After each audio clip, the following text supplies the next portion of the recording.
Hello everyone, how are you? I hope you're fine. And you're most welcome in my YouTube channel, The English Club SRES. I'm MS sir, and in this video I'm going to teach you one word substitution.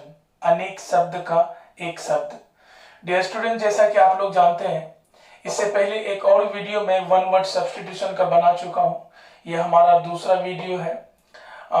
Students का अच्छा response था, comments था, call भी था कि sir बहुत अच्छा तरीका से आप समझाए हैं वीडियो फर्स्ट में, तो सर ये सीरीज को कंटिन्यू रखिए. तो पिछले वीडियो की अगर बात की जाए तो डियर स्टूडेंट्स, उसमें मैंने 6 वन वर्ड सब्स्टिट्यूशन लिया था, लेकिन वो 6 के बहाने या 6 के माध्यम से प्रत्येक में 4 वन वर्ड सब्स्टिट्यूशन को हमने डील किया था. ओवरऑल 24 वन वर्ड सब्स्टिट्यूशन आपको पिछले वीडियो में मिला है. इस वीडियो में मैंने 5 वन वर्ड सब्स्टिट्यूशन लिखा है. तो ये 5 वन वर्ड सब्स्टिट्यूशन नहीं है, क्योंकि प्रत्येक में हम आपको 4 वन वर्ड सब्स्टिट्यूशन सिखाएंगे. तो ओवरऑल यहाँ भी आपको 20 अनेक शब्द का एक शब्द मिलेगा. ये जो वीडियो है हमारा, ये कंपटीशन के लिए कंपटीशन में ज्यादा फोकस किया गया है. साथ ही साथ इंटरमीडिएट में भी पूछा जाता है, तो दोनों के लिए बहुत ही ज्यादा बेनिफिशियल है. चलिए, तो without delay let's proceed the class को आगे बढ़ाते हैं. चलिए, हमारा सबसे पहली बात, हमारा टॉपिक है वन वर्ड सब्स्टिट्यूशन, अनेक शब्द का एक शब्द. ये अनेक शब्द का एक शब्द है क्या? डियर स्टूडेंट्स, कुछ लोग किसी टर्म को बोलने में काफी समय ले लेता है और कुछ लोग एक शब्द में काम निकाल लेता है. जैसे कुछ आदमी बोलेगा, देखो ना, वो जो बच्चे थे ना, उसके माता पिता नहीं थे, हैं, उन बच्चों के माता पिता नहीं है.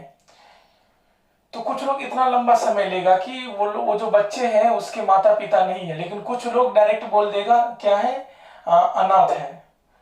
तो कहने का मतलब माता पिता नहीं है, एक लंबा टर्म में हम चले गए और सिर्फ एक वर्ड कहा, अनाथ. तो याद रहे, वो लंबा के बदले एक छोटा सा वर्ड को सेलेक्ट करना, मतलब अनेक शब्द को छोड़कर सिर्फ एक शब्द का उसके लिए प्रयोग करना ही क्या है, वन वर्ड सब्स्टिट्यूशन है. और लगभग एग्जाम में पूछा जाता है one word substitution. So this chapter is very important.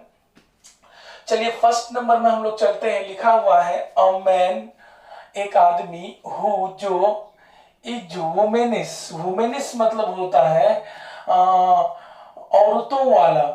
In habits मतलब अ man who is womanish in habits, मतलब ऐसा व्यक्ति, ऐसा मर्द जिसमें नारी वाला आदत हो, ऐसा मर्द जिसमें औरतों वाला आदत हो, है ना, इज कॉल्ड कहलाता है.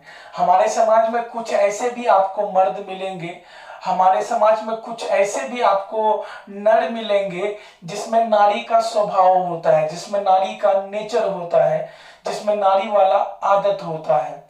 नारी का जो वर्क है उसको करने में वो ज्यादा इंटरेस्ट लेगा.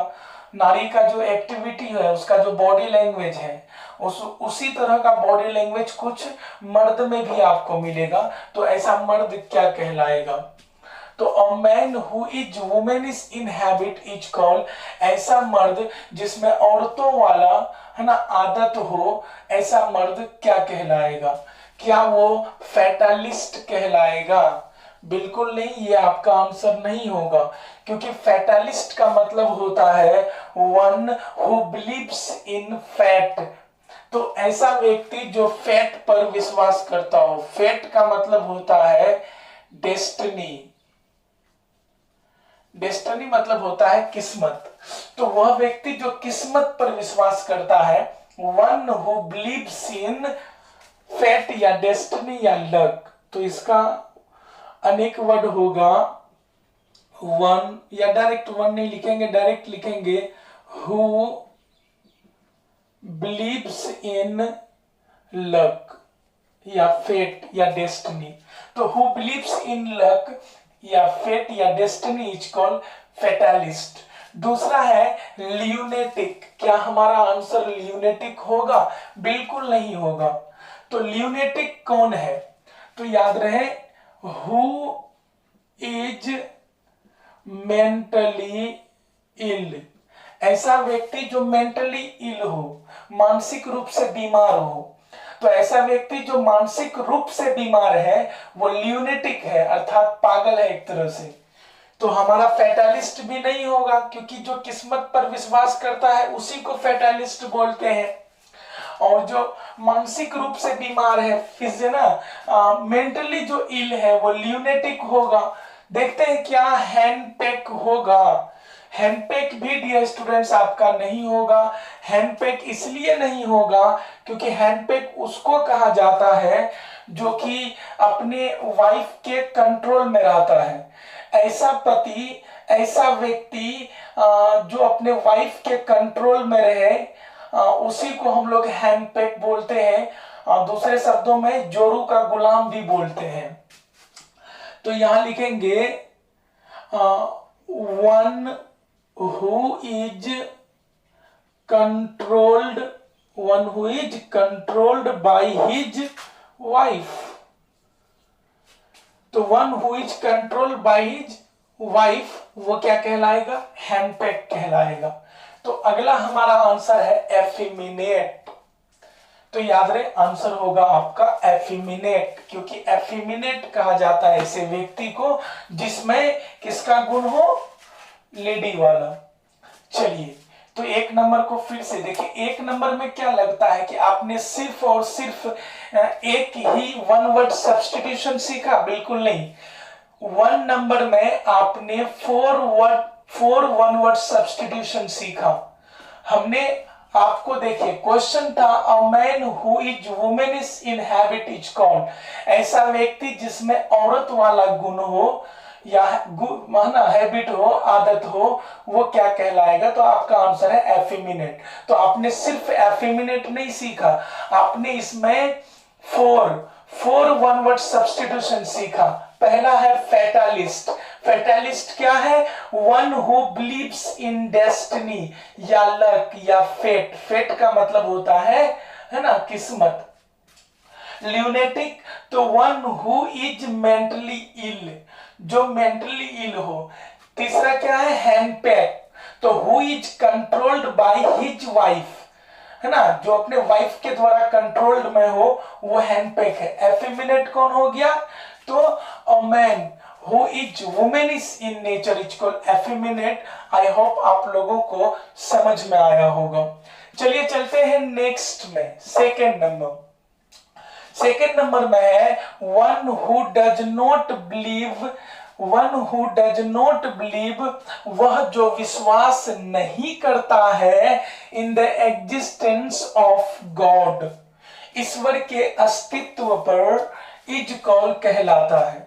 मतलब ऐसा व्यक्ति जिसको ईश्वर पर विश्वास नहीं है, ऐसा व्यक्ति जिसको लगता है कि ये गॉड, ईश्वर, अल्लाह ये कुछ नहीं है, बस एक भ्रम है, ये कुछ है ही नहीं।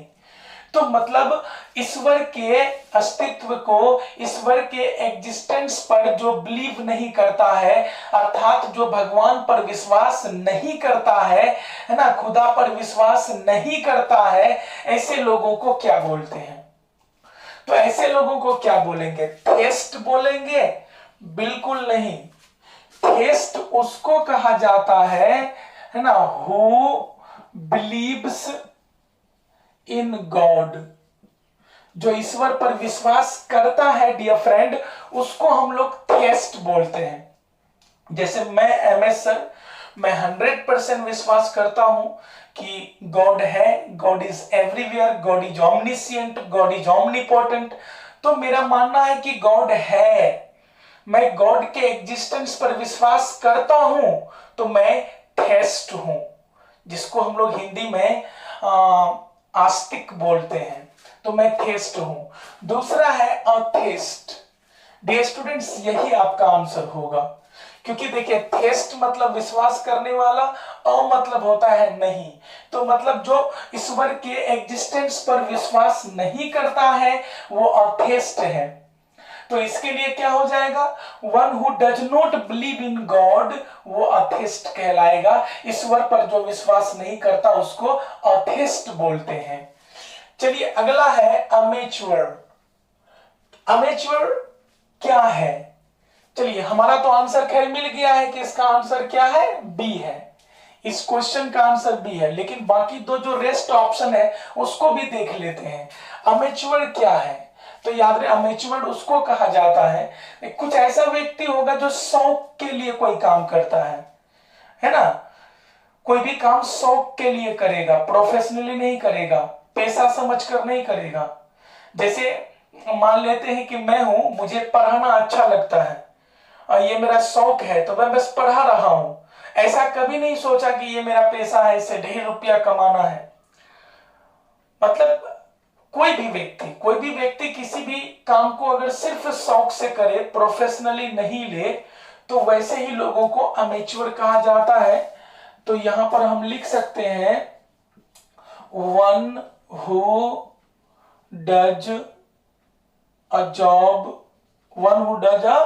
Job for passion not professionally.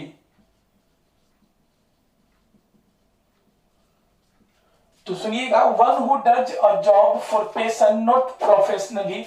तो ऐसा व्यक्ति जो काम करता है ना, शौक के लिए, और उसको जो है वो प्रोफेशनली नहीं लेता है, ऐसे लोगों को अमेच्योर कहा जाता है। चलिए, अगला हमारा टर्म है केकोग्राफर। अगला टर्म हमारा क्या है, केकोग्राफर। डियर स्टूडेंट्स, इसको भी हम लोग समझ लेते हैं, केकोग्राफर है क्या। इसको हम तोड़ के ही समझा देते हैं आप लोगों को। केकोग्राफर दो चीजों से मिलकर बना है, केको प्लस ग्राफर। केको का मतलब होता है बैड, ग्राफर, ग्राफ मतलब लिखना होता है, और ग्राफर मतलब होता है लिखने वाला, राइटर।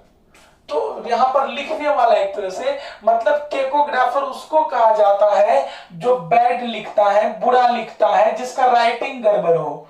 तो हु राइट्स बैड, या बोल सकते हैं whose writing is bad, the person whose writing is bad. या लिख सकते हैं the person whose writing is bad, या वर्स बोल सकते हैं। तो ऐसा व्यक्ति जिसका राइटिंग बड़ा गंदा हो, वो केकोग्राफर थे। गांधी जी केकोग्राफर थे, याद रखेंगे। उसका राइटिंग अच्छा नहीं था, तो गांधी जी वाज अ केकोग्राफर। चलिए, हमने सेकेंड नंबर को देखा। डियर स्टूडेंट्स, क्या लगता है कि सेकेंड नंबर में सिर्फ एक वन वर्ड सब्स्टिट्यूशन हमने सीखा? बिल्कुल नहीं।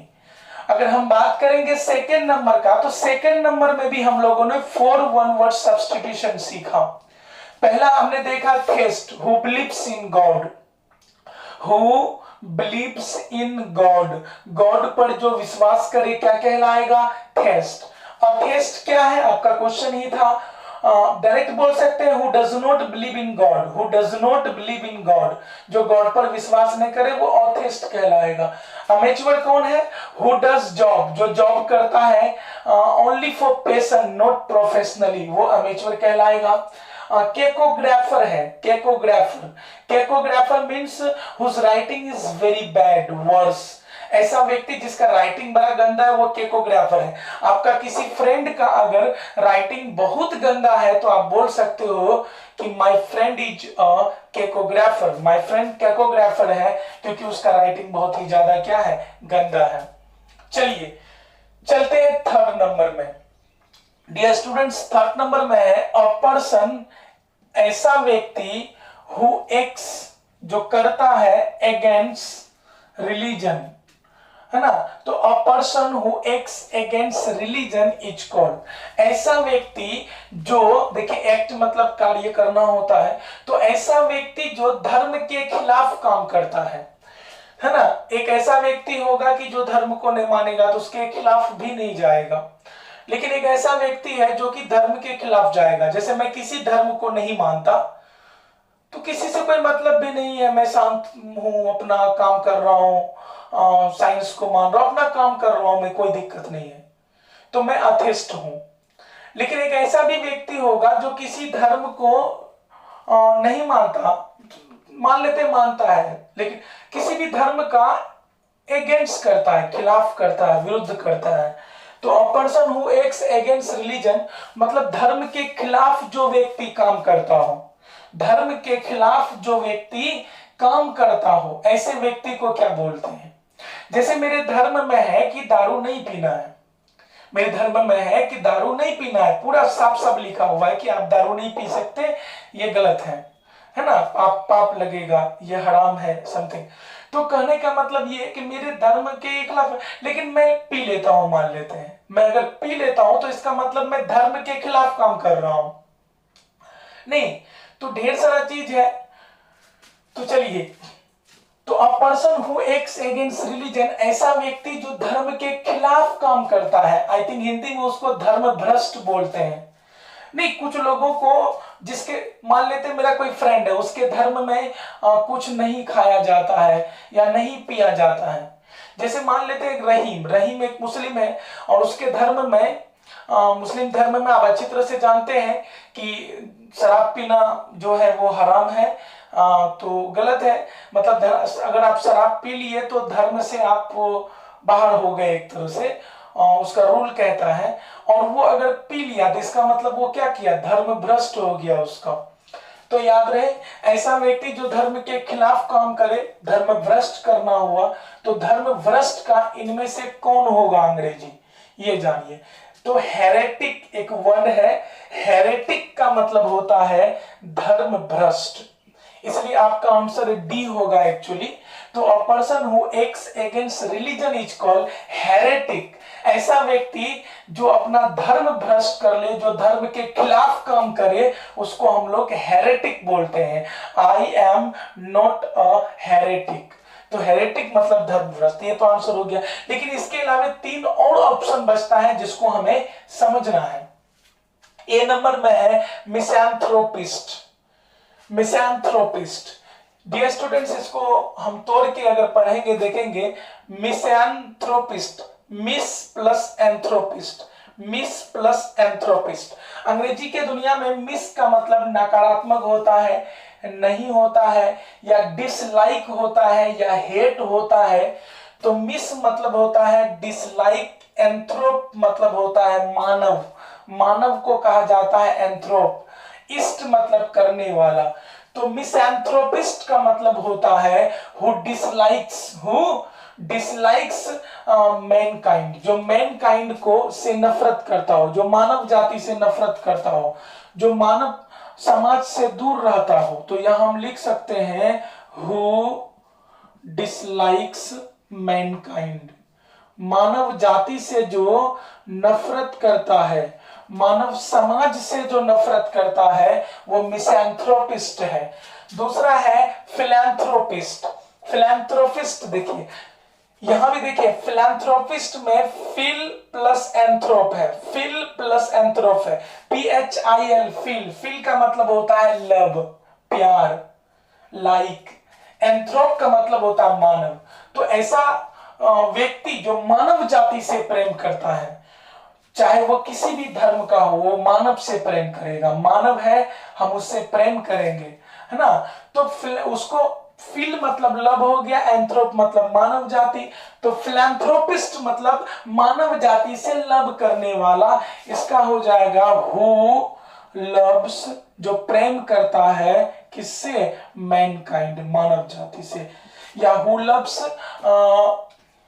सोसाइटी, जो समाज से लव करता है। तो हु लव्स मैनकाइंड, जो मानव जाति से लव करता है, उसी को हम लोग फिलैंथ्रोपिस्ट बोलते हैं। अगला है फिलोगैनिस्ट। फिलोगैनिस्ट है, ये बहुत ही सुंदर वर्ड है। यहां भी देखिए फील प्लस गैनिस्ट। फील का मतलब होता है लव।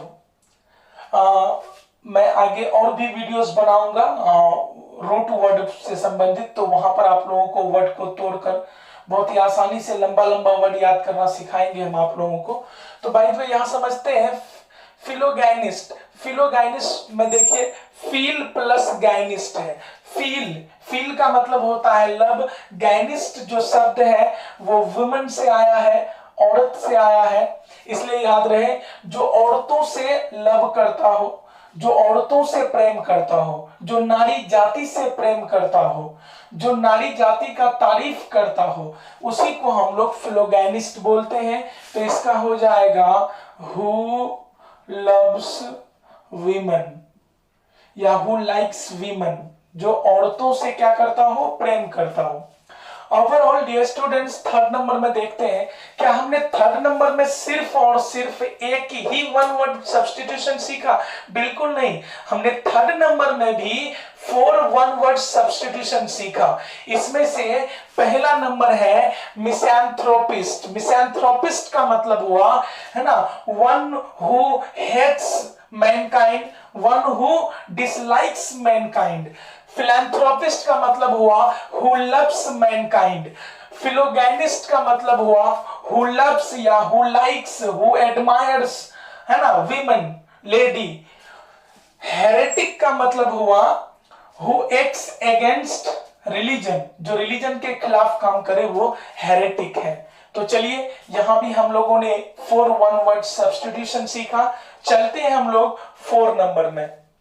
डियर स्टूडेंट्स, 4 नंबर में है a person who rights beautiful writing is called.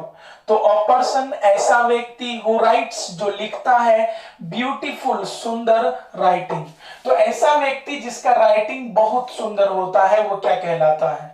देखिए अभी थोड़ा देर पहले मैंने आप लोगों को बताया कि ऐसा व्यक्ति जिसका राइटिंग सुंदर नहीं हो, ऐसा व्यक्ति जिसका राइटिंग सुंदर नहीं हो वो क्या कहलाया? केकोग्राफर। गांधी जी को ले लीजिए, गांधी जी खुद कहे हैं कि मेरी पढ़ाई अधूरी रही क्योंकि उसका राइटिंग अच्छा नहीं था। तो गांधी जी जो थे वो केकोग्राफर थे, जिसका राइटिंग अच्छा नहीं होता है, जो व्यक्ति अच्छा राइटिंग नहीं लिखता है वो केकोग्राफर है, और जो व्यक्ति अच्छा राइटिंग लिखता है, सुंदर राइटिंग लिखता है, वो क्या कहलाएगा? याद रहे, सुंदर राइटिंग लिखने वाले को क्या बोलते हैं? पहले आंसर ही हम लोग खोज लेते हैं, इनमें से कौन होगा? डियर स्टूडेंट्स, आपका आंसर होगा कैलीग्राफर, क्योंकि ये जो वर्ड कैली है ना, कैलोस से आया है।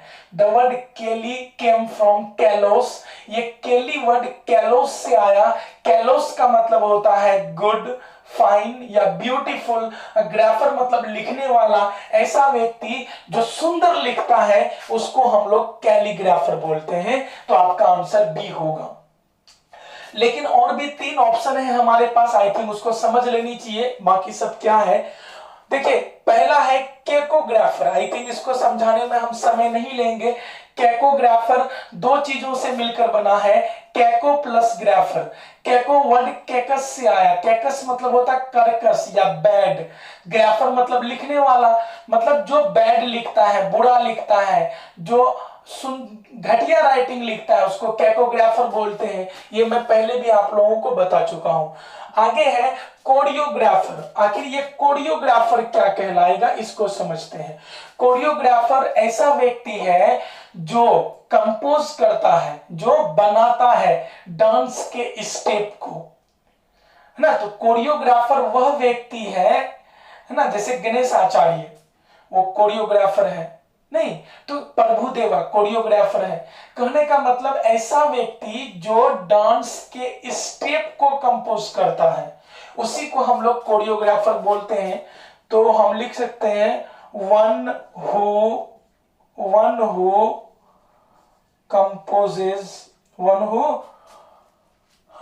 कंपोजेज द स्टेप ऑफ डांस।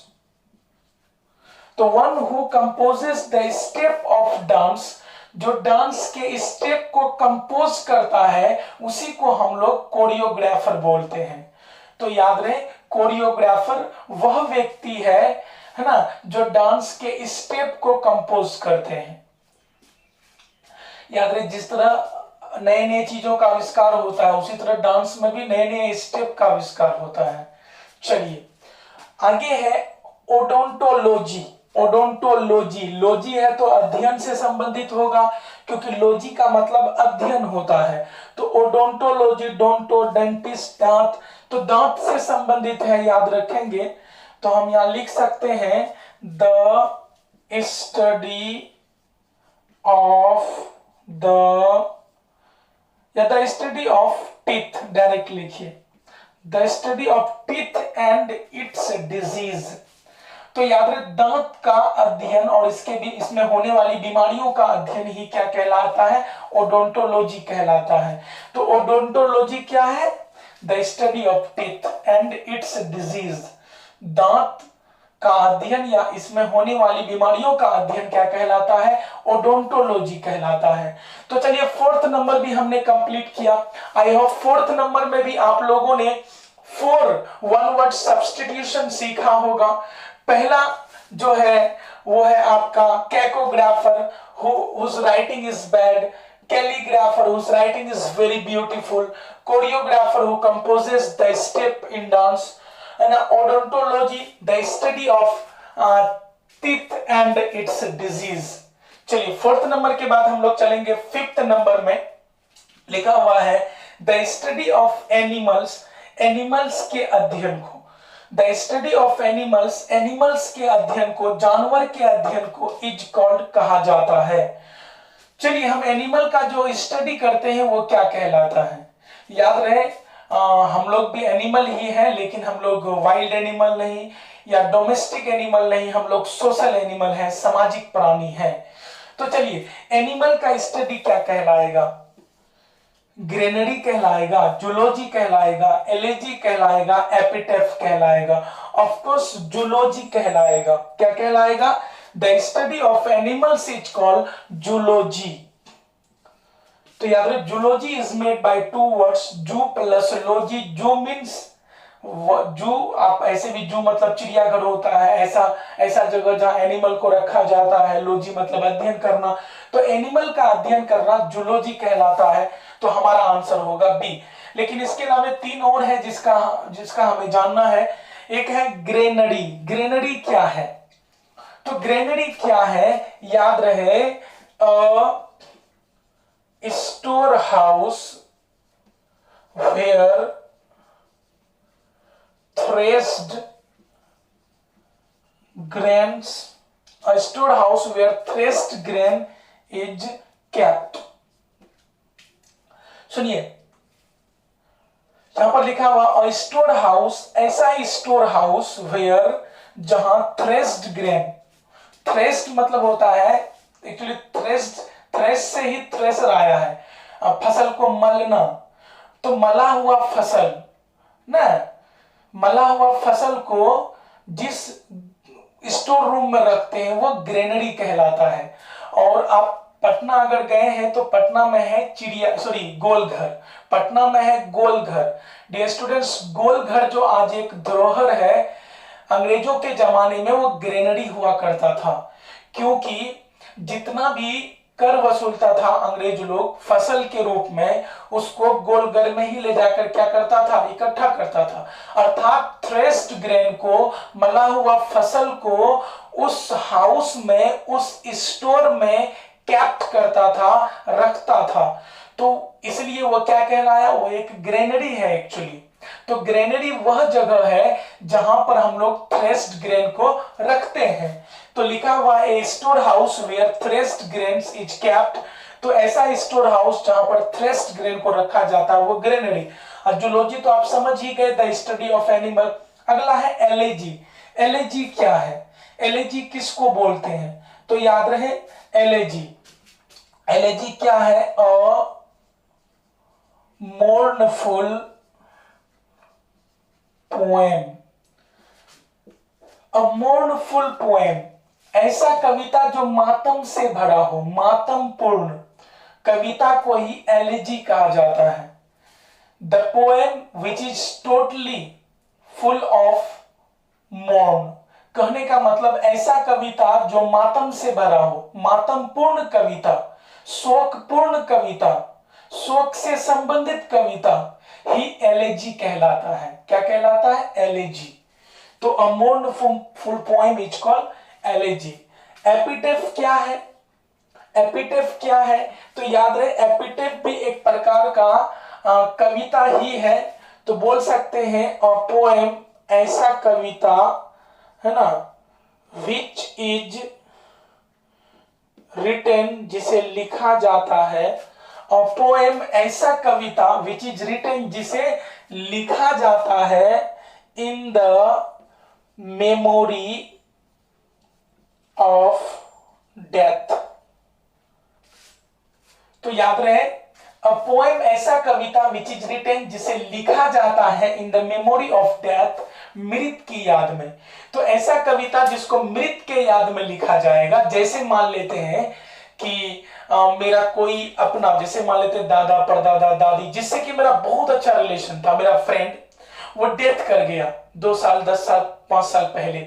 वो जो डेथ कर गया, अब उसकी याद सता रही है, उसका एक एक एक्टिविटी मुझे याद आ रहा है। अब मुझे उसका याद जो दिला रहा है, तो मेरा मन कर रहा है कि मैं लिखूं उसके बारे में कुछ। तो मैं जो लिख रहा हूं वो किसके याद में लिख रहा हूं? मृत के याद में, मरे हुए लोग के याद में। तो मृत के याद में जो कविता आप लिखते हो, जो लेखन आप लिखते हो, उसी को एक्चुअली एपिटैफ कहा जाता है। तो आई होप यहां भी आप लोगों ने 4 वन वर्ड सब्स्टिट्यूशन को देखा होगा। The study of animals is called, zoology हो जाएगा। चलिए 1 बाय 1 देखते हैं।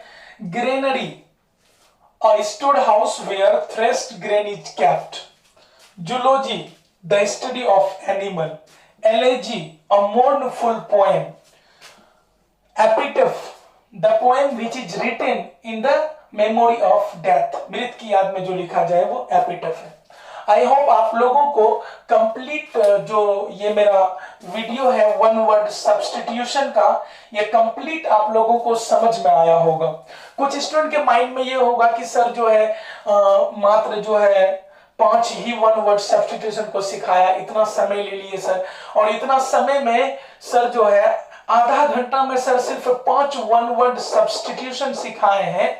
ऐसा किसी का अगर मेंटलिटी है तो आई थिंक गलत होगा, क्योंकि मैंने 5 नहीं, प्रत्येक में 4 सिखाया है। ओवरऑल 20 वन वर्ड सब्स्टिट्यूशन को मैंने सिखाया है।